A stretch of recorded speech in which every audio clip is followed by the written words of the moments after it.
next, our first featured comedic artist of the evening from Virginia Beach by way of California. Give a big gallery theater welcome to Marjay.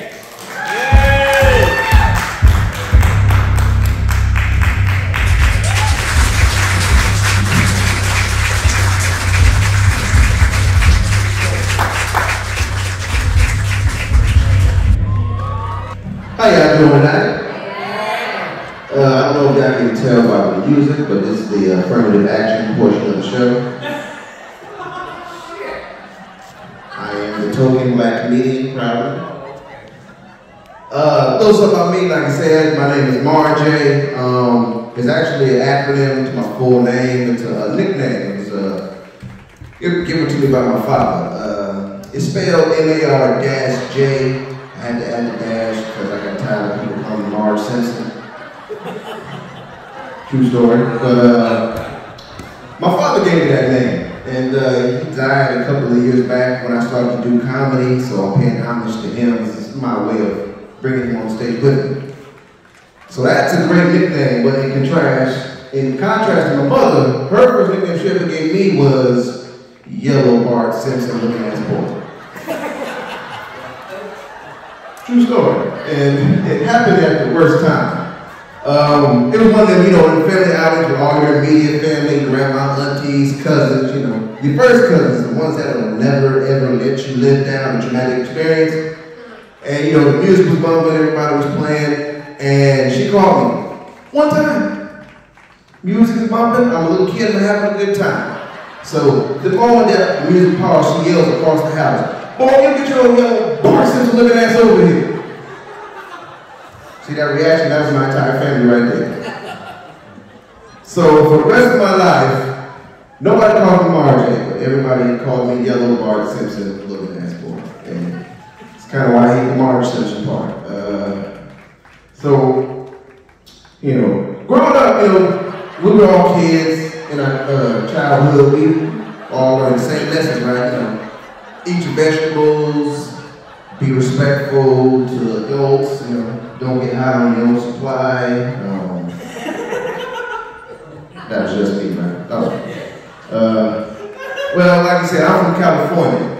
Born and raised in Los Angeles, California. And I grew up in the 90s when gang violence and drugs was at an all-time high. So of course, I grew up listening to people like Snoop Dogg, Dr. Dre, and all that. But growing up, I got into all kinds of music. I remember cleaning up with my moms, and for those who don't know, in a black household, when you're cleaning your house, you got to play the music at max volume. Doesn't matter if your neighbors like it or not. It's called standard procedure. And at first, she played Snoop Dogg and all that, and then she would play Marvin Gaye, Al Green, and at first, we act like we didn't like it. But old school music, it's got too much soul. And here, it's gonna grow on you. So I added that to my musical repertoire. So as I got a little older, back in the days when MTV was actually playing music and music videos. So that's when I got into, black music. As it's called, Metallica, all of that. Even Spice Girls. But where I come from, you can't really sing that. So when I was in high school, I kind of kept that to myself because singing those songs is like asking to get robbed and beat up. So but as I got adult, man, now that I'm a grown man, I said, forget it. I'm saying whatever I want to sing, right? And I remember one time in my regular job, I worked at a shipyard, in the morning, we do morning briefs, and I was in a good mood, you know what I'm saying? So supervisor came in there, he's about to do his little morning meeting, and for some reason I was in a good mood to sing, so I just sang. I sung the first song that came up. I hopped up. If you want to be my lover, you got to be with my friends. I grabbed my supervisor. Friendship never ends. He fired me that day. Apparently, the shipyard is not like Spice Girls. But I was raised by my mother, and she did a great job, because it was me and my brother. And so growing up in LA during those times, you had to know the rules of the hood. You got to know the signs and when danger is coming. So I learned that early on. I remember One time I was about 7 years old. I was out in the street on my little tricycle, minding my own business, you know, just rolling along, just rolling along. And then suddenly, one thing about being in the hood is, you always know what cars come by on a regular basis. So if any car you've never seen before, that's a sign. So I'm on the tricycle, I see an all-black 67 Impala, just driving up the street real slow. It's new, but he might be lost, so I just kept rolling my tricycle, you know. Till he suddenly stops. So I stop. The windows rolled down, instead of already knew what it was a drive-by. So I hop off the tricycle, by the grace of God, I make it to the house. My mother and my brother already knew the procedure, they already went around me. I'm still jumping up and down against the ice cream man. I'm like, it's your son! My mother looked at me and said, boy, you get your yellow varsity looking ass on the ground. So I got up around. And one thing about being in the hood is, after that, there was no police, there was no yellow truck, no investigation. We were on the ground for about 30 minutes. Mom got up, she lowered the blind, she looked around. She said, yeah, good, you go and take your ass back outside. And we went back outside. We didn't make a lot of time. So, yeah, I grew up all the way in LA till I was about 18 years old, and I joined the Navy. You know, I went from a regular gang to a uniform gang, and I moved to Virginia, and I've lived there for 18 years. Now, the one thing I've learned from being in Virginia for 18 years is that I am Cali fine, but I am BA ugly. I'm regionally handsome, only on the West Coast. I haven't been in North Carolina long enough to know if my looks would do any justice, so that's a good look. So far, West Coast is where I'm good at, right? And so back at home in LA, I get all the action with the women that I need, you know what I'm saying? DMs is popping. You know, I get a little cat call, you know, a little sexual harassment here and there. But in Virginia, no. Nada. My DMs is drier than a Popeye's biscuit sitting in dead grass. Is that bad? It's bad. It's drier than a mouthful of powdered donuts, man. It's, you know, only other people get that treatment. It's my life. But the funny thing about dealing with women is like talking to younger girls now. You know, I don't look at, you know, this black little crack, but I'm 37, about to be 38 years old. So to you know, some of these newer generations, I'm old, and one thing I hate when talk to these newer generations about anything is when they use like internet memes and like dot quotes to talk in person, you know. Real hot girls, you know, stuff like that. And I remember I was talking to a female friend of mine about money, and she told me, I don't chase the bag, I am the bag. Say what? I don't chase the bag, I am the bag. I said, baby girl, no. You just shake like one. A 30-gallon trash bag. As in, should anyone put anything in her for a bag? You gotta be honest with people, you know. On a separate note, am I the only one to get the sudden urge to fight people sometimes? Good, I've been left alone. You know, just out of nowhere, you just want to throw hands with a random person just to make sure you know you still got it.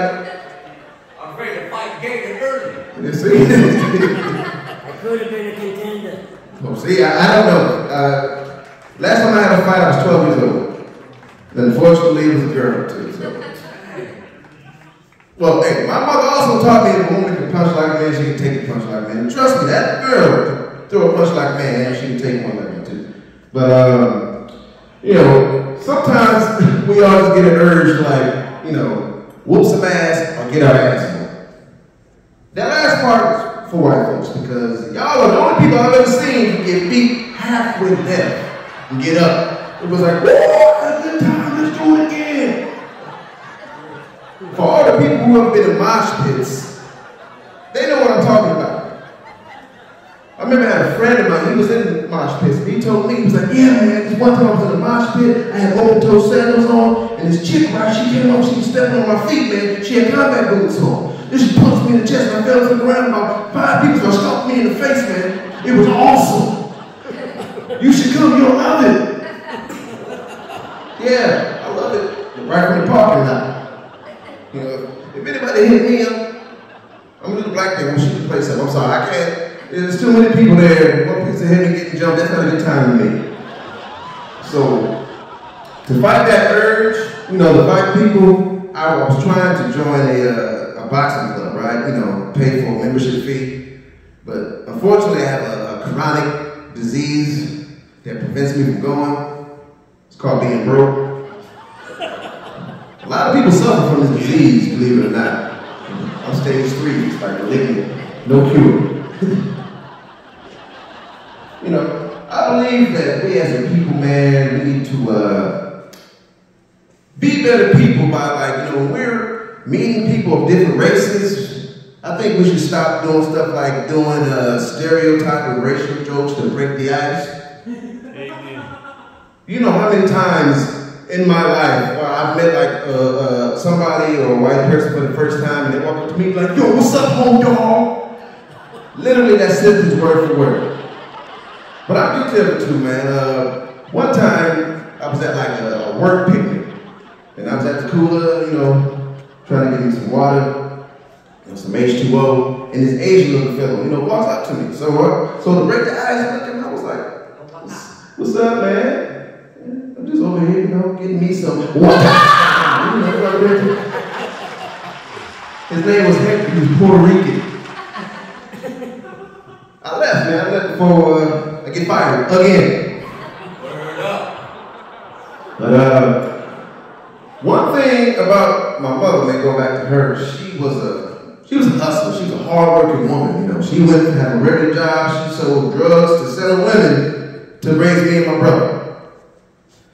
And I feel like I had that trait too, but it's like a special needs version of it.